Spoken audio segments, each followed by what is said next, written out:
Hello everyone. So friends, ಇವತ್ತಿನ menu ಬಂದು ತೆಂಗಿನಕಾಯಿ.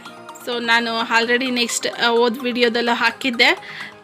ಸುಮಾರು ತೆಂಗಿನಕಾಯಿಗಳಿದ್ದರೆ ದಿನ ಒಂದೊಂದು ಹೇಗೆ ರೆಸಿಪಿ ಮಾಡ್ಬೋದು ಅಂತ.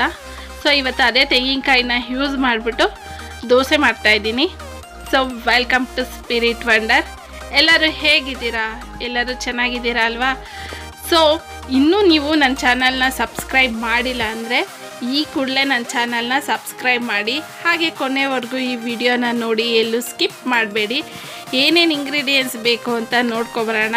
ಸೊ ನಾನು ಮೊದಲೇ ಹೇಳಿದ್ದೆ, ನಾನು ನಿಮಗೆ ದೇವಸ್ಥಾನಕ್ಕೆ ಹೋಗಿದ್ದೆ. ಸೊ ಹಾಗಾಗಿ ತುಂಬ ತೆಂಗಿನಕಾಯಿಗಳಿತ್ತು. ನೋಡಿ ಎಷ್ಟೊಂದಿದೆ. ಒಂದಿನ ಚಿತ್ರಾನ್ನ ಕೂಡ ಮಾಡಿದ್ದೆ. ತೆಂಗಿನಕಾಯಿ ಹಾಕ್ಬಿಟ್ಟು ಅದ್ರ ವಿಡಿಯೋ ನಾನು ಕೊನೆಯಲ್ಲಿ ಹಾಕ್ತೀನಿ. ಸೊ ಇವತ್ತು ನೆಕ್ಸ್ಟ್ ಡೇ ಅಂದರೆ ಇವತ್ತು ದೋಸೆ ಮಾಡ್ತಾಯಿದ್ದೀನಿ. ಸೊ ಎಷ್ಟು ಅಳತೆ ಬೇಕು ಅಂತ ನೋಡೋಣ. ಸೊ ನಾನಿಲ್ಲಿ ಒಂದು ಚಿಕ್ಕ ಲೋಟದಲ್ಲಿ 1.5 ಅಷ್ಟು ಅಕ್ಕಿ ಹಾಕ್ಕೊಳ್ತಾ ಇದ್ದೀನಿ. ನಾನಿಲ್ಲಿ ಸೊಸೈಟಿ ಅಕ್ಕಿ ಯೂಸ್ ಮಾಡ್ತಾಯಿದ್ದೀನಿ.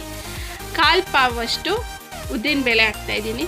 ಸ್ವಲ್ಪ 1 ಸ್ಪೂನಷ್ಟು ಕಡಲೆಬೇಳೆ, ಅರ್ಧ ಸ್ಪೂನಷ್ಟು ಮೆಂತ್ಯ, 1/4 ಲೋಟದಷ್ಟು ಅವಲಕ್ಕಿ ಹಾಕ್ಕೊಳ್ತಾ ಇದ್ದೀನಿ. ಇಲ್ಲಿ 1 ಓಳು ಫುಲ್ 1 ಓಳಷ್ಟು ಇದನ್ನು ಚೆನ್ನಾಗಿ ತೊಳಿಬೇಕು. 4ರಿಂದ 5 ಸಲ ತೊಳೆದುಬಿಟ್ಟು 8 ಅವರ್ ನೆನೆಸ್ಬೇಕು. ಸೊ ನಾನಿಲ್ಲಿ ಅದು ತೆಂಗಿನಕಾಯಿನ 1 ಓಳು ಪೂರ್ತಿ ತೆಂಗಿನಕಾಯಿ ತೊಗೊಂಡಿದ್ದೆ. ಸೊ ಸಾಯಂಕಾಲದಷ್ಟೊತ್ತಿಗೆ ನೆಂದಿತ್ತು.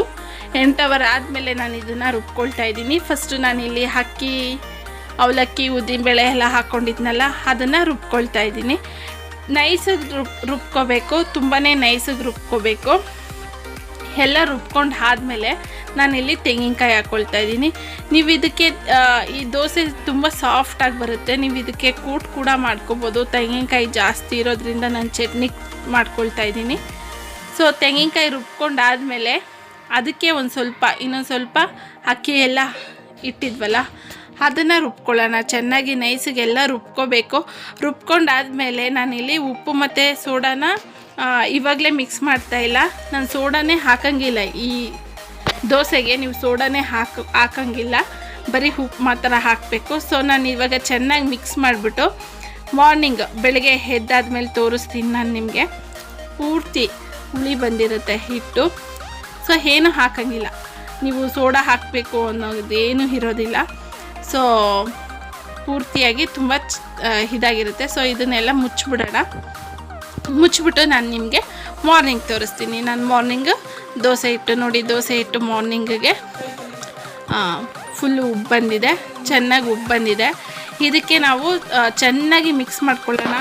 ಮಿಕ್ಸ್ ಮಾಡ್ಕೊಂಡಾದಮೇಲೆ ನಾನಿಲ್ಲಿ ರುಚಿಗೆ ತಕ್ಕಷ್ಟು ಉಪ್ಪು ಹಾಕ್ಕೊಳ್ಳೋಣ. ಉಪ್ಪು ಹಾಕ್ಕೊಂಡಾದಮೇಲೆ ಚೆನ್ನಾಗಿ ಮಿಕ್ಸ್ ಮಾಡ್ಕೋಬೇಕು. ಎಷ್ಟು ಚೆನ್ನಾಗಿ ಮಿಕ್ಸ್ ಮಾಡ್ಕೊಳ್ತೀರೋ ಅದು ತುಂಬ ಚೆನ್ನಾಗಿರುತ್ತೆ ಹಿಟ್ಟು. ನೋಡ್ಬೋದು ನೀವು ಎಷ್ಟು ಹುಳಿ ಬಂದಿದೆ ಅಂತ.